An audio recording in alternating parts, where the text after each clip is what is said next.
Okay. Bismillah, alhamdulillah, wa afdalu salati wa tamu salami ala rasulillahi sallallahu alayhi wa sallam wa ala alihi wa sahbihi wa man wala. Assalamu alaikum wa rahmatullahi wa barakatuh. Alhamdulillah, we reached the second segment of the lecture on health and hijama. And this final segment will be about hijama. We spoke about nutrition and we spoke about health, etc. Alhamdulillah. So now we talk about hijama and some of the questions that are asked about hijama itself. The hijama itself is a sunnah of Rasulullah sallallahu alaihi wasallam, and there are many ahadith, over 100 ahadith regarding hijama itself. There are ahadith that are weak as well. For example, people say you can't do it on a Wednesday, for example, but that's a weak hadith. The other hadith that states that the wages of the cuppa is a base wage, but the Prophet ﷺ paid the man his due when he had hijama done, when he had headache, as well as having hijama done on his back.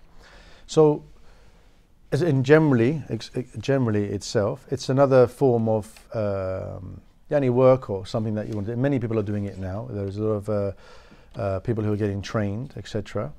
So it's something that will be pushed in the next, 2 to 5 years. It'll be on every street corner. There will be clinics everywhere doing this kind of thing, or clinics that are doing something else now. Then they will incorporate this into their framework of therapy. Incidentally, the hadith about the wage is a sahih hadith. It's not weak, so I don't want to mix up for what I've mentioned before.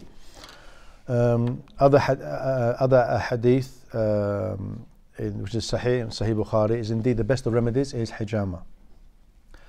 And scientifically now, in the medical association, the medical realm, in research, they say this, that one of the best detoxes that is known, because it's very evasive.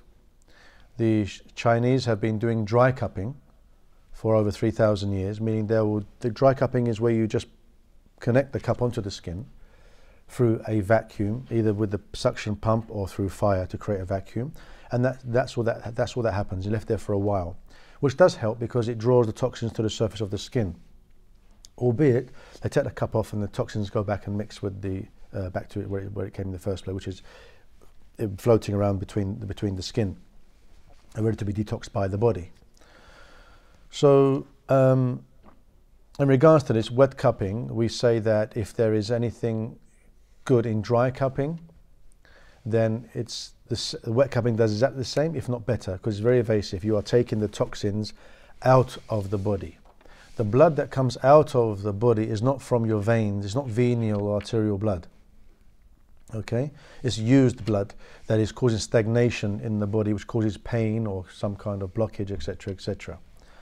When you get a massage, if you ever get a massage and you get massage, you feel, oh, it feels good, because you are distributing toxins around the body, and it's not staying in one place to cause a friction in that particular place. There are cupping is of 3 cups, three types. The one is dry cupping, as I mentioned. The other is massage cupping, whereby it's like dry cupping, but they oil the place. They put the cups, then they move the cups over your back like checkers, basically. You're moving it around, which is basically you're getting a massage as well as distributing the toxins, which is beneficial. It's all beneficial.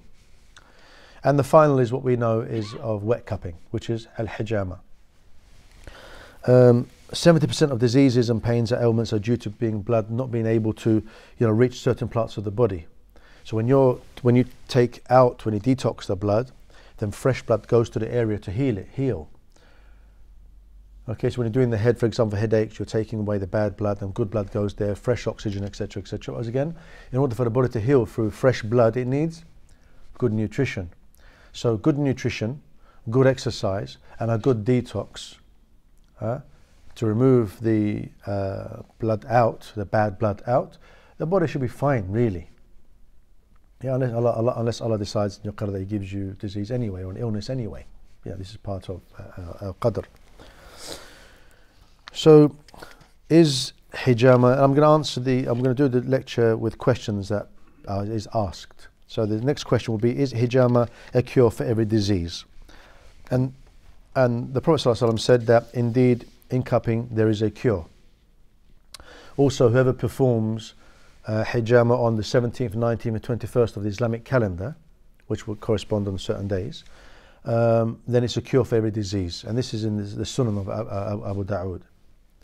So you think about this. Also, the other hadith, which is two hadith, one is weak and one is strong, in the same information, same mutun, is basically that when Rasulullah ﷺ went to Al-Isra al-Miraj, he didn't pass by any angel except they said to him, on you is hijama. So this is something that is something real in the ummah of Rasulullah ﷺ. It's a sunnah remedy, basically. And is hijama from the sunnah? And this is something that we just answered. That it's a huge sunnah, something that we should incorporate in our lives regularly. You know, so that it's as a preventative thing. Now, people that go for hijama, they're usually told to go to get hijama done once a month for 3 months, and then after that once every 4 months a general detox. But albeit if you have an ailment, diabetes, cholesterol, an illness that you need to be worked on, then I always say then come every month for 6 months. But we incorporate comprehensively with exercise, change of lifestyle, nutrition, etc. And you know, there are a lot of case studies, you know, with myself and others that you hear that people have been cured from back pain, you know, from diabetes. We're helping with diabetes, helping the cholesterol, neck pain, headaches, etc., etc. And myself as well. When I've had hijama done, I could see better. My memory returned better. And that's not sales talk. It has. And I would want the same for others, will want for myself, because I wouldn't be in this game of helping other people if I was selfish. And I mean I am a good host. I like to care for people. I like to. It's like, for example, you squeeze someone's spot, or they squeeze yours. It feels good because you see something come out of your body. Psychologically, people say, well, maybe it's a placebo effect. That maybe you just by seeing it you feel better. So what? That's the wrong thing to say anyway, because it's a sunnah of Rasulullah sallallahu alaihi wasallam. But so what? You know, I feel good when I see it come out of someone else's body. It makes me feel better. That it's like a shearing sheep. You know, you shear the sheep, it feels it's going to be okay, and you know, take the blood out of the brother, and it's good. It's a good thing. It's a good thing, and you're promoting a sunnah as well. So, regarding a hadith in regards to cupping is the best of remedies, we've mentioned Anas bin Malik radiallahu anhu reported that Rasulullah sallallahu alaihi wasallam said, indeed the best of remedies you have is cupping. Also, if there was something excellent to be used as a remedy, then it is cupping. And as we said, the angels recommended cupping to Rasulullah sallallahu alaihi wasallam. I did not pass by any angel from the angels on the night journey, except that all they said to me, upon you is cupping, O Muhammad. And also, O Muhammad, order your ummah with cupping. So is there also a cure in cupping? And he said the healing is of 3 things. Okay? He said a drink of honey, and the incision of the cuppa. The incision of the cuppa. So here, is the healing from the blood being removed, or is it in the incision of the cuppa? And then we're told by Rasulullah that it is the incision of the cuppa.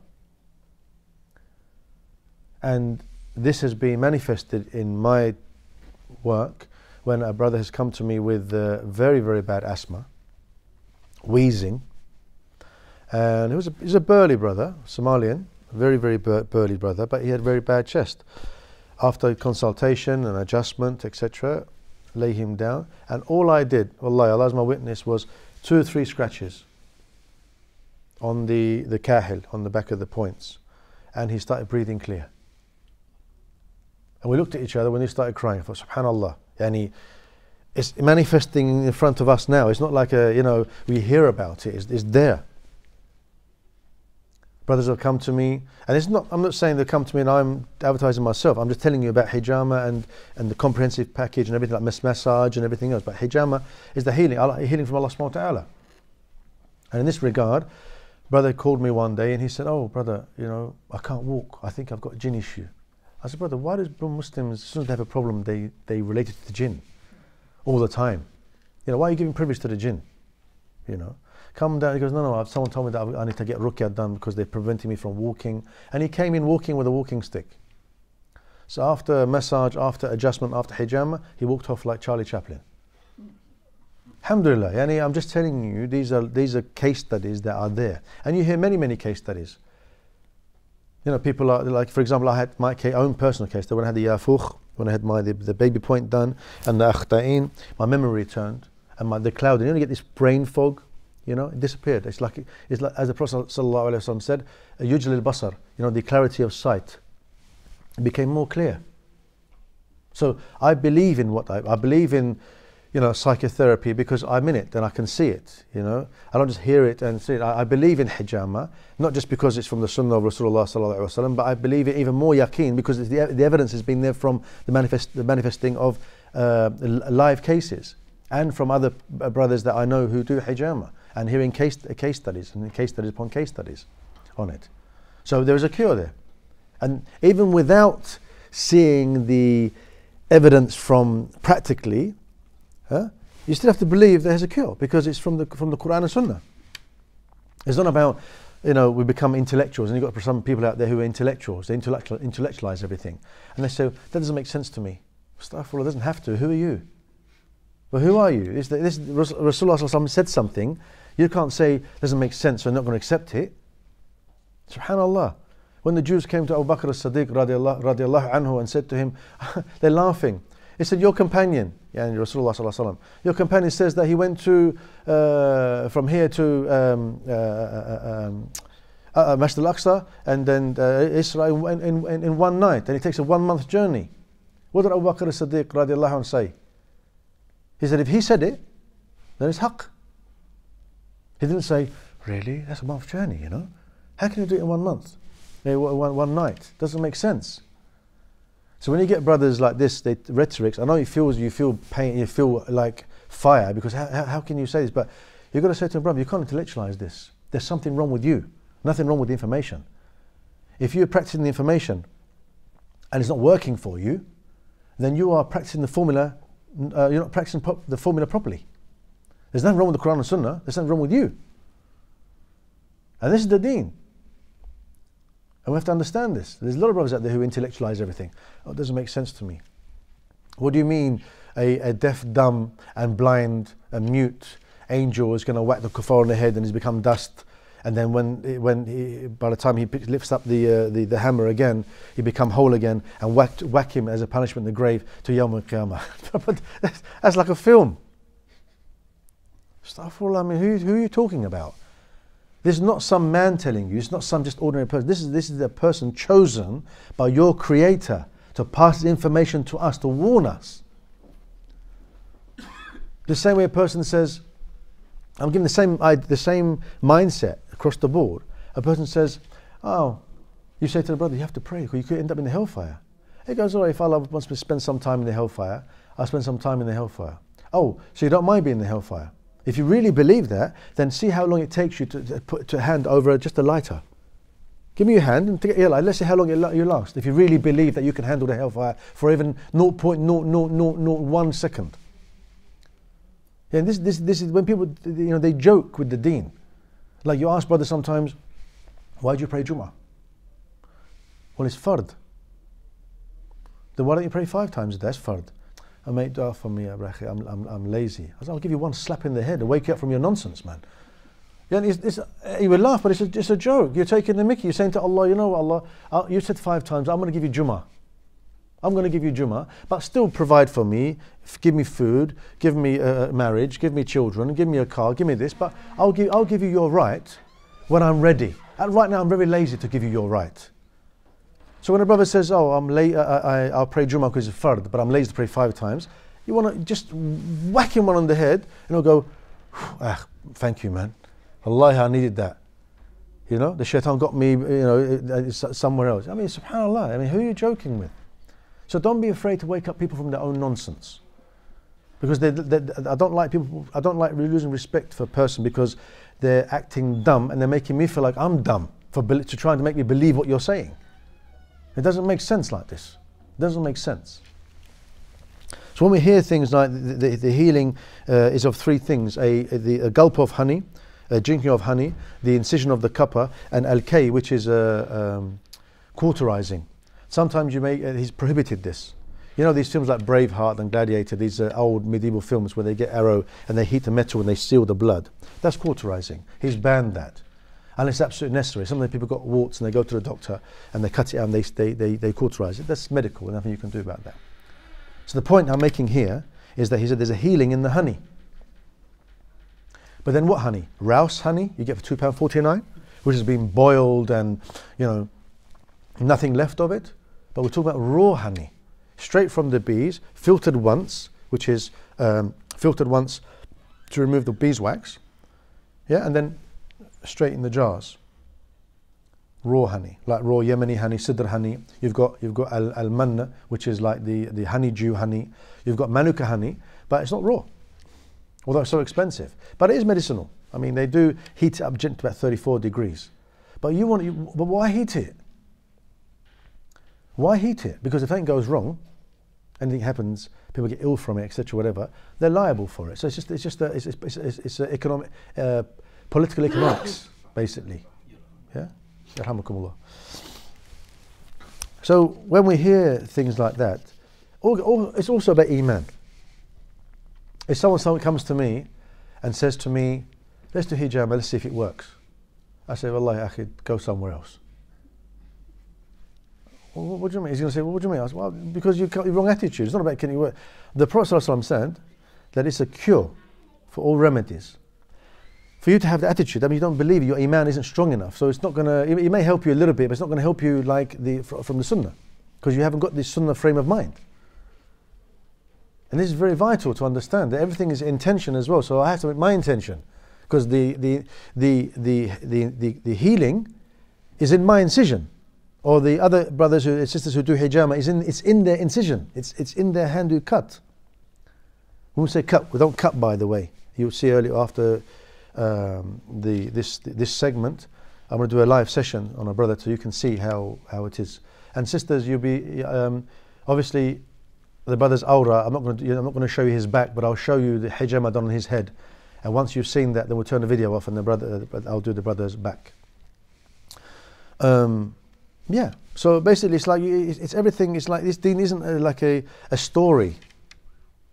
You know, it's not a story like the Christians have in their Bible. They say Dawood slept with his daughters and blah blah blah blah blah. And people just input and all this nonsense stuff. I mean, this is not a storybook. You know, that's why you give to one person to read the Quran. They say, yeah, it was a good book. You give to another person, subhanallah, it affected me big time. Why? Because the intention, the taqwa behind it. You know, when the truth comes, when the truth becomes apparent, a person has only two choices. There is no third. Two. Humble and accept, or arrogant and reject. There's no on the fence. If you're on the fence, you're still rejecting. Ya ayyuha alladhina amanu udkhulu fi silmi kafa. Oh, you who claim to have belief. Yeah, I'm mu'min, I believe. Enter into Islam wholeheartedly. Completely, not messing around here. No messing around. So if you have, I could do my hijama because I know it's going to help me. You believe it, it's going to happen for you. Because Allah says, I am to my servant as he thinks I am. If you commit sins and say, oh, Allah's not going to forgive me for this, that's twofold sin. One, you're reducing Allah's ability. And the second, you could be committing shirk. So when you make istighfar and you say, oh, Allah won't forgive me, He won't forgive you. He's not going to forgive you. But it doesn't mean that for a person who believes that Allah will forgive him, that you just take the mickey and you carry on doing it. Allah's going to forgive me, Allah's going to forgive me. Allah Ghafur Rahim, Allah Ghafur Rahim. And you just carry on sinning. You prevent yourself, but if you fall in the hole, you jump out again, touch yourself, make sincere tawbah and carry on. Don't let shaitan say to you, but you're going to sin again tomorrow. Yes. And the same Lord who forgave me today will forgive me tomorrow. But you don't take the mickey. It's all about intention. Everything's about intention. So when Allah says, I am to my servant as he thinks I am, if he remembers me, I remember him in a better gathering. So remember Allah subhanahu wa ta'ala, He's remembering you, and when the angels say, look at my servant, look, he's remembering me. And I'm going to mention his name amongst the angels. SubhanAllah. And who are we? Insignificant crumbs of what? We're nobody. But yet Allah honors us. Allah honors us. So when you do meet brothers that really take the mickey like that, hold your anger. But say to him, bro, if you carry on like that, I'm going to knock you in the head. You're talking nonsense. Why, bro? What do you mean? I just said to you, why do you pray Jummah? And you said it's fard. When I said to you 5 times a day, you said, I'm lazy. I mean, can you not understand your nafs there, your ego? Is there some you've gone to on the tracks, but you're running parallel. The real tracks, the train tracks to take you to Jannah is here. But you've taken this one. You've taken the Waterloo line, when you take the district line. You're still there, but you're doing parallel. But don't expect to end up at the same destination. Waterloo line doesn't go to where the district line goes, or etc., etc. Well, probably a bad analogy because they all meet at Victoria Station, don't they, I suppose. Also, and we're nearly done now, alhamdulillah, inshallah, is Abdullah bin Abbas radiallahu anhuma reported that the Messenger of Allah sallallahu alaihi wasallam said was cupped on his head for a unilateral headache while he was in ihram. Also, he was cupped while he was fasting. And it's good to be fasting. It works better. So this is why it's better to do, we always say to people, 3 to 4 hours before you have hijama, not to eat or drink anything. It works better. So we know that he cupped on his head, and on top of it, Mughith, which is about here. The mother of the mother of the helper, or the helper of the mother of the helper, Mughith, which is here. Then you got Yafuq, which is the baby spot, and the Akhta'in, and Jazatul Muhtawa, which is the bird beak, which is just here as the before it gets to the soft part of your neck here. Also, he had pain in his foot, so he did it in his foot. So there's a lot of areas from the Sunnah that there are Sunnah points, for example, the actual real Sunnah points that the Prophet ﷺ did it. But obviously other points as well, for where there's joint pain, aches and pains, wherever it may be, is also Sunnah. The healing is from there. Once you take away the rubbish blood, fresh blood goes there to heal again, as long as you've got good nutrition. Also, cupping on the bottom of the chest, which is about here, which helps in the immune system, gout, some issues that you don't get in this country, elephantitis or things like this as well. So, but this is basically good for the immune system, asthma, places, things like asthma, bronchitis, etc. Sisters may be asking, is there cupping for women even though they have their monthly burden, for example? Yes, of course, you can, except when you're pregnant. You don't have hijab when you're pregnant. So whatever there is for men is for women. Obviously there are some different rules for sisters when they're pregnant, obviously, because it's dangerous. So in regards to, as a conclusion in today's topic, health and hijama, is one, we have to nourish ourselves mentally, physically and spiritually. Spiritually first, that is vital. It's comprehensive obviously, but spiritually first and foremost. So if our salah is not correct, we have to sort that out. Our sunnah is not correct, we have to sort that out, etc. And this is like a life, you need to make yourself a life wheel. You get a pen and paper and work out your life. What's urgent, what's important, what am I in control of, what I'm not in control of. And most people go wrong when they try to be in control of things that's beyond their control, which affects what they are in control, because they get stressed. When they get stressed, they can't do anything. They can't do anything because they're too busy trying to control things that it's like an illusion of control. Remove that illusion of control. You have no control. You've got will, you've got a choice to make. But even when you make that choice, you still can't take that path unless Allah allows you to. We only have choice when it comes to will and control of that will, making a decision, etc. So, prayers, deen, basically deen. Then, physical and mental. Read the Quran regular, do your adhkar regular, have a connection with Allah subhanahu wa ta'ala regularly, talk to Him. And as I always mention this, the fact that tazkiyah isn't about, oh, today I'll have Coca-Cola and tomorrow I'll have ice cream. Or, hold hands and hey, all day long. It doesn't work.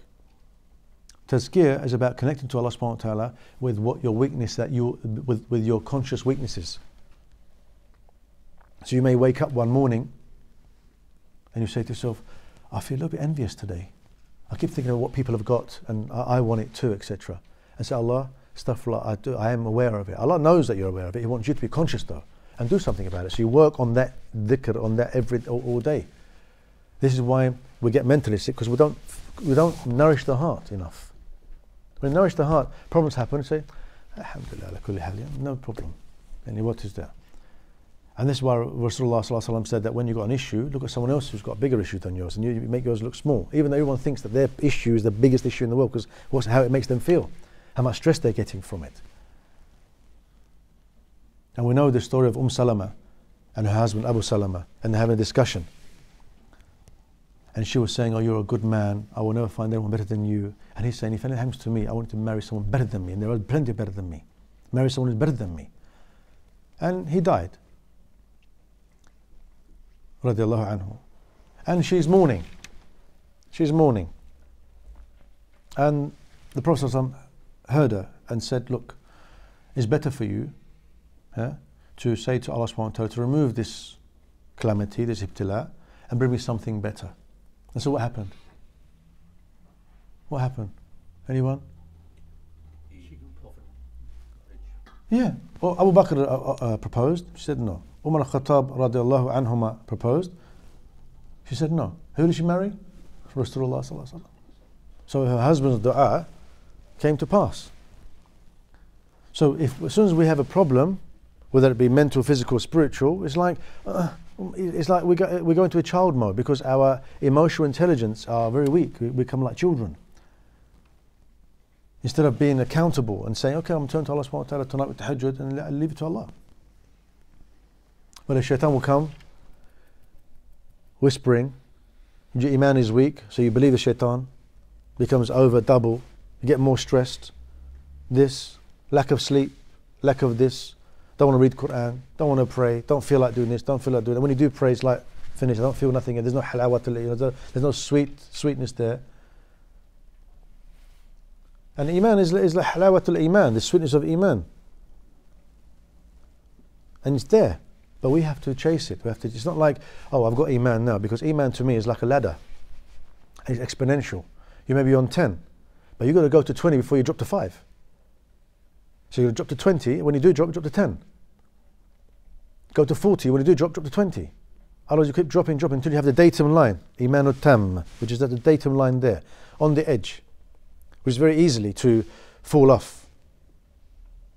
You have to keep increasing yourself all the time, mentally, physically, spiritually, self-development, all the time. Continuous professional and continuous personal development is vital. As a Muslim, we should be encouraging each other to take responsibility for everything that we do. Saying and doing. Mentally, physically, and spiritually. And we'll stop there, inshallah.